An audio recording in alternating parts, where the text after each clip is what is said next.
Welcome to Hariyali education hubs friend. PYQ series को आगे बढ़ाते हैं। उत्तराखंड की पीवाईक्यू देख रहे हैं हम। उत्तराखंड के अंतर्गत उत्तराखंड हिस्ट्री की पीवाईक्यू देख रहे हैं आजकल। इसके बाद सारे टॉपिक के मैं आप लोगों को पीवाईक्यू कराऊंगा, ठीक है। इसके बाद हम कल्चर वाले पीवाईक्यू देखेंगे और उत्तराखंड की हिस्ट्री हमारी चल भी रही है, ठीक है। हमारा गोरखे में पहुंच गए हमने, एंशेंट हिस्ट्री को कंप्लीट कर लिया है, मिडाइवल हिस्ट्री को कंप्लीट कर लिया है। मिडाइवल के अंतर्गत हमने चंद और पंवार को पूरी डिटेल से पढ़ा है। उसके बाद हम गोरखा में पहुंच गए हैं। थ्योरी वाली सेक्शन में जाइए, जो साथियों को अगर क्लियर नहीं है, कॉन्सेप्ट क्लियर नहीं है तो ठीक है, वहाँ सारी चीज़ें मिल जाएंगी। ऐसे ही सारे सब्जेक्ट के अब पीवाईक्यू देखेंगे हम, ठीक। तो अभी हिस्ट्री के देख रहे हैं, तो देखते हैं आज उसी सीरीज को आगे बढ़ाते हैं। पहला क्वेश्चन आज का, चंद्रवंश के शासनकाल में शिरतान किस प्रकार का कर था? शिरतान था ये नगद कर था, ठीक है। ऑप्शन बी हो जाएगा, केवल नगद कर, ठीक। इसका ऑप्शन बी हो जाएगा। नेक्स्ट क्वेश्चन देखते हैं, निम्नलिखित में से कौन सा स्रोत गढ़वाल क्षेत्र के विषय में सूचनाएं देता है? स्कंद पुराण, केदारखंड ही हो गया, महाभारत का वन पर्व, ये भी वायु पुराण, ये उपयुक्त तो सभी हो जाएंगे। ऑप्शन डी हो जाएगा इसका, ठीक। गणराज्य वंश काव्य के अनुसार निम्नलिखित में से कौन सा पद मंत्रिमंडल में शामिल नहीं था? एक गणराज वंश काव्य किसका? मौलाराम का है, ठीक है। ये ध्यान रखना, ये पूछ लिया जाता है कि किसका है करके। तो इसमें मुख्तार बख्शी दीवान सब थे, सदर नहीं था। ऑप्शन डी हो जाएगा इसका।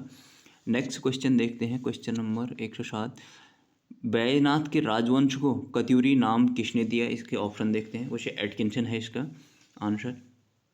107 का पहला ही ऑप्शन है इसमें दिया है, एटकिंसन है, तो इसका एटकिंसन है आंसर, ठीक है। नेक्स्ट क्वेश्चन देखते हैं, उत्तराखंड क्षेत्र के निम्नलिखित में से किस व्यक्ति ने नमक सत्याग्रह के लिए दांडी मार्च में भाग लिया था? इसमें दांडी मार्च में ज्योतिराम कांडपाल ने लिया था, ठीक है। नेक्स्ट क्वेश्चन देखते हैं, श्रीनगर गढ़वाल में शामशाही बागान किसने लगाए थे? श्याम शाह ने लगाए थे, ठीक है। ऑप्शन सी नहीं, ऑप्शन बी श्याम शाह, हाँ। नेक्स्ट क्वेश्चन देखते हैं, मिशन सोसाइटी की स्थापना अल्मोड़ा में किसने की थी? पादरी रेवरेंड ने ही की थी। ऑप्शन ए है इसका। क्वेश्चन नंबर 111 देखते हैं, कुमाऊं के किस अंग्रेज कमिश्नर ने कहा था, न वकील न दलील न अपीलिए, वो हो गया ट्रेल, ठीक है। ऑप्शन है इसका डी, ऑप्शन डी, ठीक है। नेक्स्ट क्वेश्चन, उत्तराखंड में से सती प्रथा की समाप्ति कभी? वही सेम जब पूरे भारत से हुई थी, तो ये 1829 में हुई थी, 1829 में। ऑप्शन ए हो जाएगा इसका, ठीक है।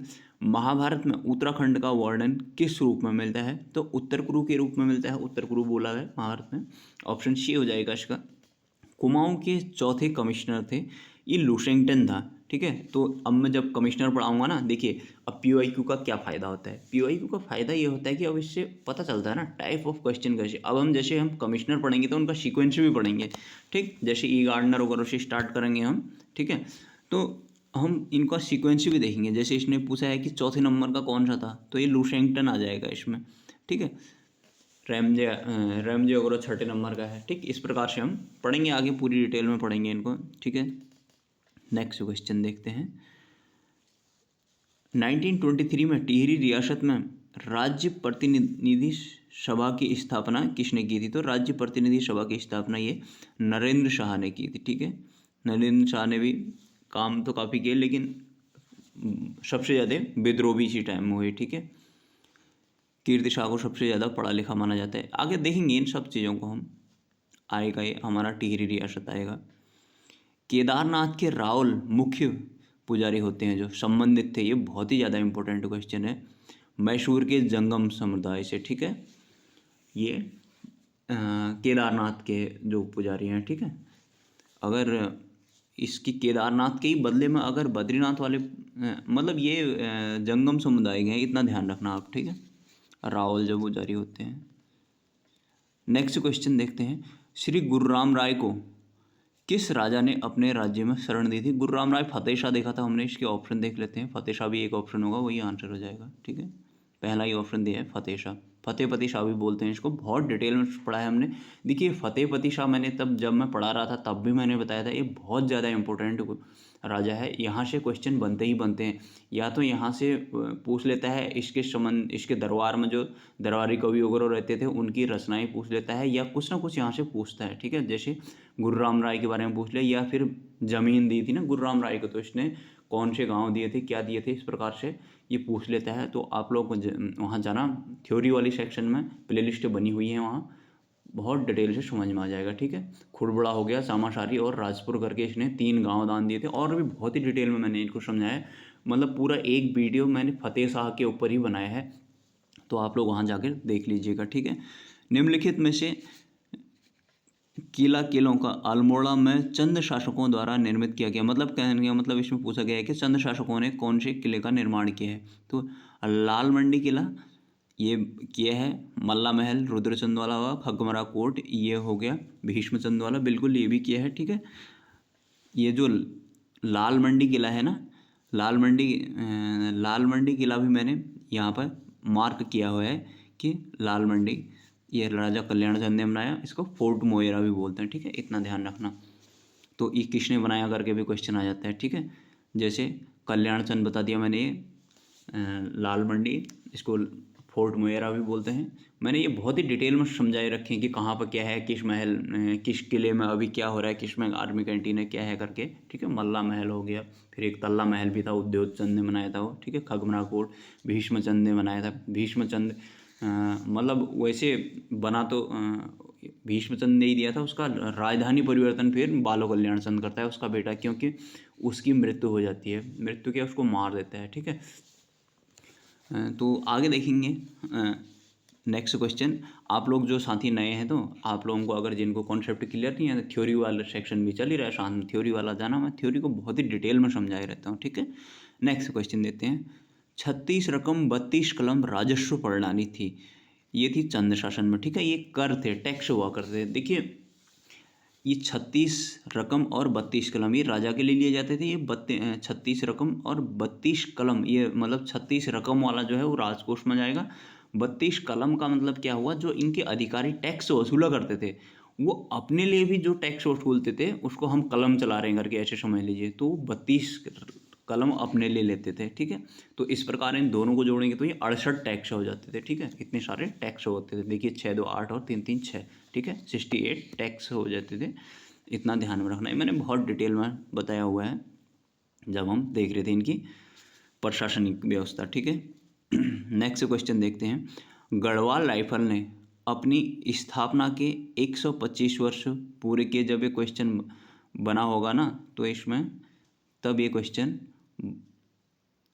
मतलब उस टाइम में इसकी स्थापना के वर्ष पूरे हो रहे होंगे, ठीक है। तो उस टाइम ध्यान रखना, इसका 2012 में इसका 128 मतलब सॉरी 125 साल पूरे हो रहे थे, ठीक है। तो इतना ध्यान में रखना, ठीक है। ठीक, गढ़वाल राइफल जो है ये पहले इसका स्थापना स्टार्टिंग मतलब अल्मोड़ा से हुई थी, इसको ध्यान रखना। फिर उसके बाद ये इधर गढ़वाल में शिफ्ट कर दिया था इसको, गढ़वाल यानी कि पौड़ी गढ़वाल, वहाँ पर ट्रेनिंग वगैरह भी होती है इसकी, ठीक है। नीचे यहाँ पर दिया भी है, ठीक है। गढ़वाल राइफल के 2012 में स्थापना वगैरह हुई, ठीक है। इसके बाद ये हुआ लैंसडाउन में आ गया है, लैंसडाउन मतलब पौड़ी में, ठीक है। गढ़वाल राइफल में हुआ, अभी यहाँ पर ट्रेनिंग सेंटर है, ठीक, इतना ध्यान रखना। नेक्स्ट क्वेश्चन देखते हैं। उत्तराखंड के किस राजवंश की एक भी मुद्रा प्राप्त नहीं हुई है, ये चंद है, ठीक है। ऑप्शन सी इसका हो जाएगा, चंद वंश की मुद्रा प्राप्त नहीं हुई है। गढ़वाल के राजा अजयपाल ने अपने राज्य की राजधानी देवलगढ़ से श्रीनगर स्थापित की थी, 1515 में स्थापित की थी इसने, ठीक है। देखिए ये वाला जो सन है ना, इसमें भी बड़ा कॉन्ट्रोडिक्शन है, कहीं पर 17 भी दिए रहते हैं, कहीं पे कुछ दिए रहते हैं, वैसे 15 ही इसका मेनली है आंसर। 13 में देवलगढ़ लाता है वो, और 15 में इधर श्रीनगर ले आता है, इतना ध्यान रखना, यही सन मान के चलना। वैसे इन अलग अलग बुकों में अलग अलग दिए हुए हैं सन भी, फिर भी 1515 ही मान के चलना, ठीक है। नेक्स्ट क्वेश्चन देख लेते हैं। कुमाऊं का अंतिम गोरखा सूबा कौन था, तो ये बमशाह चौतरिया है, ऑप्शन पहला ही है इसका। नेक्स्ट क्वेश्चन देख लेते हैं, क्वेश्चन नंबर 127। उल्लिखित कालकूट की पहचान किस स्थल से हुई है, कालकूट कालसी से हुई ठहरी, ठीक है, जो कि देहरादून में है। बहुत डिटेल में पढ़ा है हमने भी इसको, कालसी अभिलेख, कालसी शिलालेख इसका अशोक का है, ठीक है। बहुत डिटेल में पढ़ा है, बहुत ज़्यादा डिटेल में पढ़ा है इसको हमने, जब उत्तराखंड के पुरातात्विक स्रोत पढ़ रहे थे। देखिए जिन साथियों को थोड़ा भी कन्फ्यूजन है या जो नए नए हैं, स्टार्टिंग कर रहे हैं, तो आपको यहाँ से PYQ से पता चल जाएगा किस किस टाइप के क्वेश्चन आते हैं, क्या पढ़ना है क्या नहीं पढ़ना है, और वहाँ से थ्योरी समझने के लिए चले जाना। थ्योरी को बहुत ही डिटेल में समझाई रहता हूँ मैं, ठीक है। नेक्स्ट क्वेश्चन देख लेते हैं। देवधुरा से प्राप्त महापाषाणकालीन मानव समाधियों की खोज किसने की थी, या इसका श्रेय किसको जाता है? तो ये हेनवुड को जाता है। इसको उत्तराखंड में पुरातात्विक का पितामह भी बोलते हैं। पितामह यानी father of archaeology of Uttarakhand बोल लीजिए, ठीक है। मतलब ऑप्शन डी हो जाए इसका, हेनवुड हो जाएगा। इसने कपमार्क सरोवर की खोज भी की थी ना देवधुरा में, यहाँ पर महापाषाणकालीन मानव समाधियों की खोज भी की थी, ठीक। नेक्स्ट क्वेश्चन देख लेते हैं। कुमाऊं में कुली बेगार आंदोलन प्रारंभ हुआ था, ये 1921 में हुआ था। इसका ऑप्शन हो जाएगा सी, ठीक है। तो चलिए फ्रेंड्स, आज इतना ही करते हैं, इतने क्वेश्चन देखते हैं, फिर इसके बाद में नेक्स्ट वीडियो लेके आता हूँ आप लोगों के लिए। साथ साथ में थ्योरी भी चलेगी और PYQ तो चल ही रहे हैं, ठीक है। साथ में मैं हिंदी के PYQ भी ले आऊँगा, ठीक। तो हिंदी अभी उत्तराखंड के वनडे एग्ज़ाम के लिए मेनली उत्तराखंड हिंदी और रीजनिंग बहुत ज़्यादा इंपॉर्टेंट है और का भी वेटेज है, ठीक है। देखिए, कभी भी पैनिक मत होना, बहुत सारे एग्जाम है, किसी न किसी में सिलेक्शन हो जाएगा, ठीक है।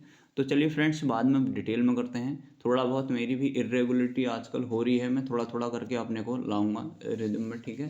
थोड़ी सी कुछ प्रॉब्लम चल रही है तो ठीक। तो चलिए फ्रेंड्स, इतना ही करते हैं। तब तक के लिए अपना ध्यान दीजिएगा। Bye bye, take care.